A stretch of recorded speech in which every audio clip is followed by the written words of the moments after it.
This is always a interesting division. Hello, Commanders. Automatic Gamer here, and today we are going to be breaking down the AFC North division for the 2026-2027 NFL season. Oh boy, it's that time, AFC North football, where anything and a few things interesting happen. This is always AFC North football, so you never know. But yeah, let's start things off with breaking down the one of the most interesting divisions in the NFL that I think it is. But yeah, let's start things off with the Cleveland Browns. And for the Cleveland Browns last year, I mean, it wasn't the greatest year for Cleveland. I mean, I feel like the way it ended for them, I mean, with 5 wins, and they did fire Kevin Stefanski. But yeah, I mean, I feel like it ended for them a little optimistic, and again, the coolest part about their season was, Myles Garrett breaking that sack record.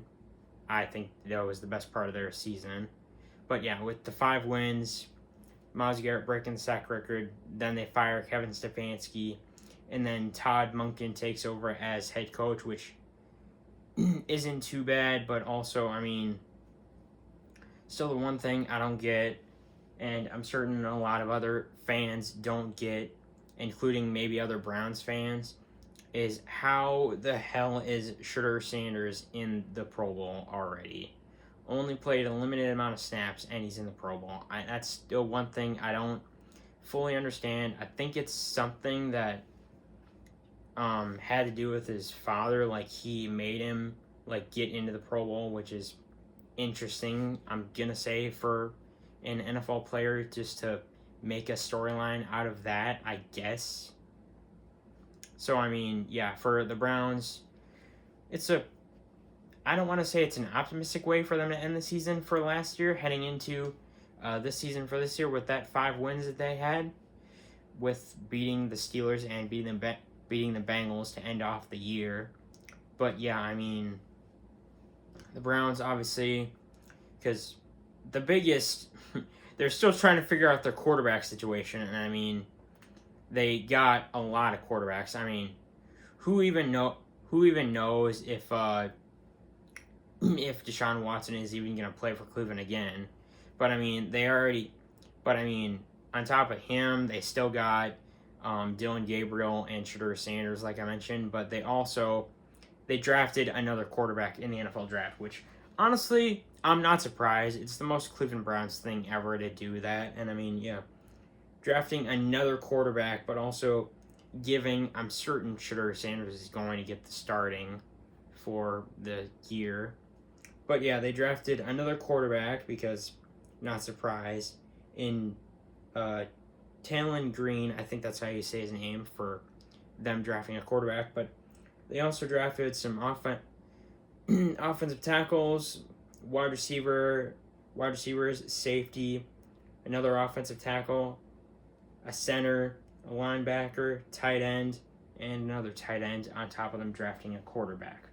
So, I mean, the Browns, I do feel like they still are going to be maybe a contender in this division, because, I mean, they did end off really well, but I mean, they do have a really good the best part of their team, just like the Vikings, just like us, and I'll get to the NFC North very soon as the best division in the NFL. That's why I'm saving it for last.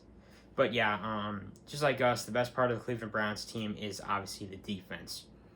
So they're adding more depth to that with a linebacker and more secondary. So that's really good to see, but they're also giving more help to the offensive line by adding some more offensive tackles, some center help, and adding more running backs to add to with Quinshon Judkins, who's shaping up to could be a really good running back heading into the NFL for his second year for the season. So that's the Cleveland Browns, and I mean, like I said, Cleveland's Cleveland, and they still did the most Browns thing in the NFL by drafting a quarterback. I wouldn't be surprised if they do the another most Browns thing in the NFL and maybe just, I don't know, shoot themselves in the foot this year, or just I don't know, just make another bad mistake in the NFL draft. But yeah, on to next. Let's talk about the Baltimore Ravens. And with the Baltimore Ravens, I mean, last year to end the year, obviously, huge shocker. They did not win the North because that went to the Steelers off that Week 18 game. And I mean, still, you got the dual threat of Lamar Jackson and Derrick Henry, King Henry. So that's always good to see. Their offense is still really good. The defense is really good. Like I said, they got phenomenal wide receivers, phenomenal run game with Derrick Henry. Lamar Jackson's always going to be a really good quarterback to have on the team. Defense is always really good to see, and secondary is also great. And I mean, yeah, for the Ravens, obviously the biggest competition for them is going to be actually, no, it's not going to be the Steelers. I think it might be the Bengals, but I'll talk about the Bengals here in a minute. And then I'll get to the whole Pittsburgh Steelers storyline. But yeah,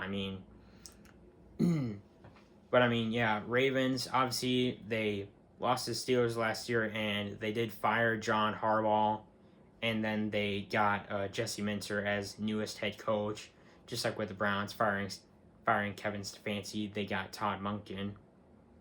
And I'll get into the next head coach that got fired or replaced here in a little bit. But yeah, the Ravens firing John Harbaugh, who, I mean, the main reason I think they did let him go is he wasn't using Derrick Henry like as much as he should, as being one of the best running backs in the NFL, and that's why they call him King Henry for a reason.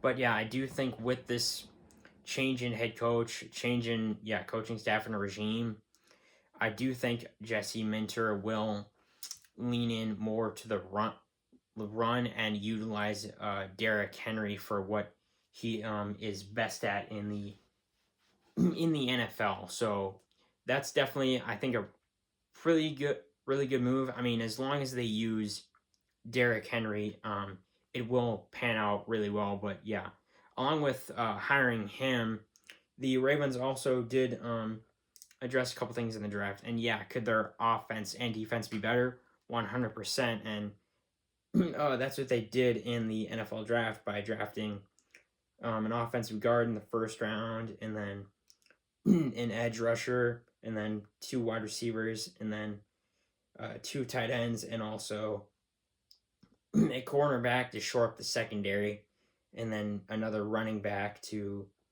go along with Derrick Henry, and then a punter, which, shocking move, but okay, someone on the special teams, which isn't too bad, and then a defensive tackle, and then another offensive guard, or no, defensive lineman, which, I mean, is really good, because obviously your defense could always be better, and then of course your offense could always be better to protect your franchise quarterback in Lamar Jackson, and he is still one of the best quarterbacks in the NFL. And yeah, for the Ravens, they're definitely still going to be setting themselves up to win this division. Like, I do think their biggest competition is, I think it's going to be the Bengals, because we'll get to the Steelers here in a little bit, talking about their storyline.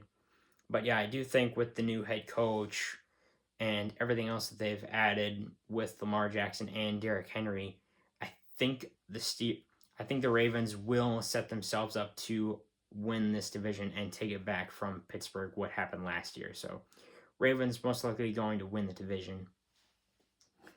And up next, let's talk about the Pittsburgh Steelers, because that whole storyline is it's definitely going to be something interesting. I'm just going to say that. Let's see here.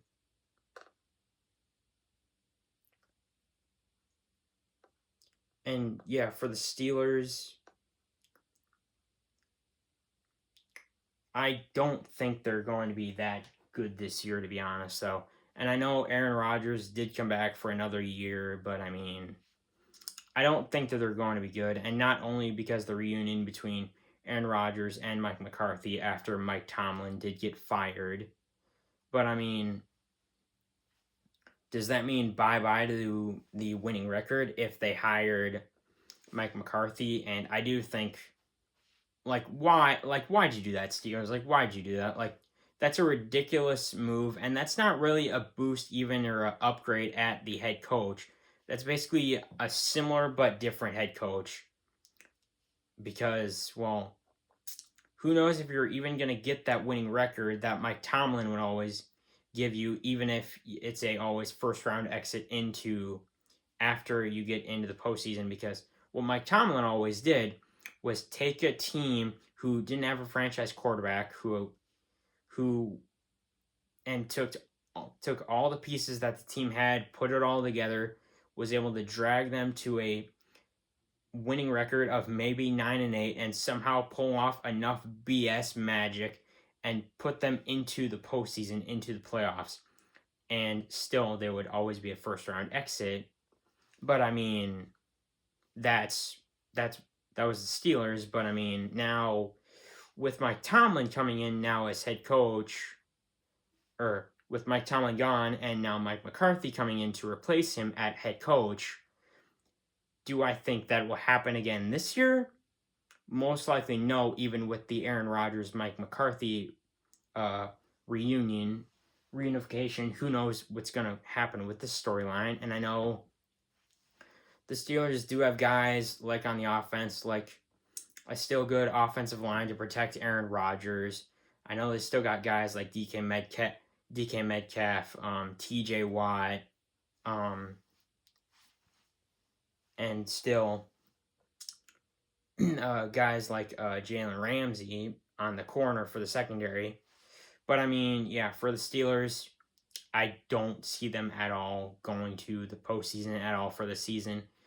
And I mean, for the draft, they did address a couple things, and they also did draft a quarterback for this year to maybe hopefully try to get a franchise quarterback after this whole Aaron Rodgers, Mike McCarthy storyline, see where that goes.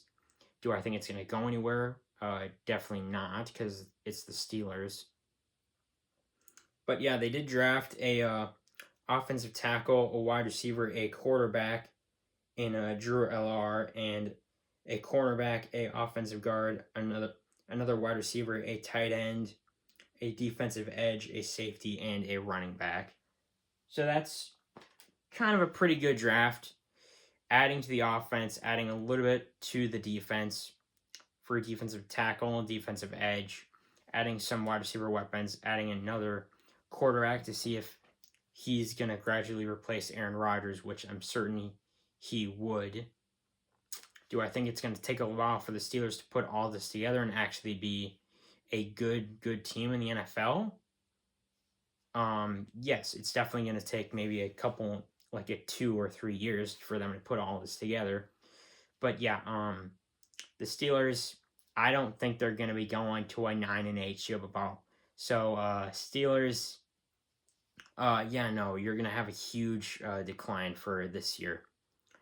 But yeah, that Mike McCarthy, Aaron Rodgers storyline, it's definitely going to be interesting. I'm just going to say that. And now, finally, on to the Cincinnati Bengals. And they are the only team in the AFC North that did retain their head coach in Zach Taylor. Which, I mean, is okay, but yeah. 3 out of the 4 head coaches in the AFC North to be gone and get hired with new ones is the most AFC North thing in the NFL. But yeah, on to the Cincinnati Bengals, who still have Zach Taylor as head coach, but also the main thing to be concerned about for the Bengals, for the kitty goes meow, is obviously Joe Burrow. If he gets hurt or if he stays healthy for the year. And I mean, still one of the best quarterbacks in the NFL, and I know they did lose some pieces, especially on the defense. Because I mean, I know, sure, yeah, Shamar Stewart is heading into, I think, his second year in the NFL, and I know they lost Trey Hendrickson to I think the Ravens, which will kind of take a little bit of a damper on their defense. But do I think their defense could be good or serviceable? Who knows? I think their offense could still be good, especially with Chase and Jamar Chase and T. Higgins. With those two guys with Joe Burrow, yeah, they'll still be good. And does the offense do a really good job of protecting him? Yeah, he's got the weapons protection, and yeah, he's got that. The main concern I have for the Bengals is obviously the defense and the secondary. Like, can that actually be serviceable enough to actually stop opposing teams, especially in their division, to score? That's an interesting question, and we'll have to find that out when the season starts. But yeah, on to what the Bengals did. I mean, the draft for them wasn't necessarily the biggest. I mean, they did draft a edge rusher, a cornerback to add to the secondary, a center, wide receiver, offensive tackle, a tight end, and then another defensive tackle. So, I mean, they're adding, I think, more pieces to their defense instead of to their offense. Which, I mean, if everything like adds up, I think their defense could be, I mean, I don't want to say serviceable, but it can be better than what it has been throughout this past year. But yeah, the Bengals, I mean, as long as Joe Burrow like usually stays healthy, they can definitely be a really, really good and threatening team within the division. So if everything goes this way, this is how I see it. I would say the Baltimore Ravens would win the division in finishing first, and then the Cincinnati Bengals in second place with Joe Burrow if he can stay healthy, and then the Cleveland Browns in third place, and then the Steelers in fourth place. But let me let you let me know if you agree or disagree with any of this in the comments below. And subscribe if you guys want to see more football content, and if you're excited for the upcoming season just like me. And join my Discord. The link will be in the description, and I will see you on the football field, Commanders.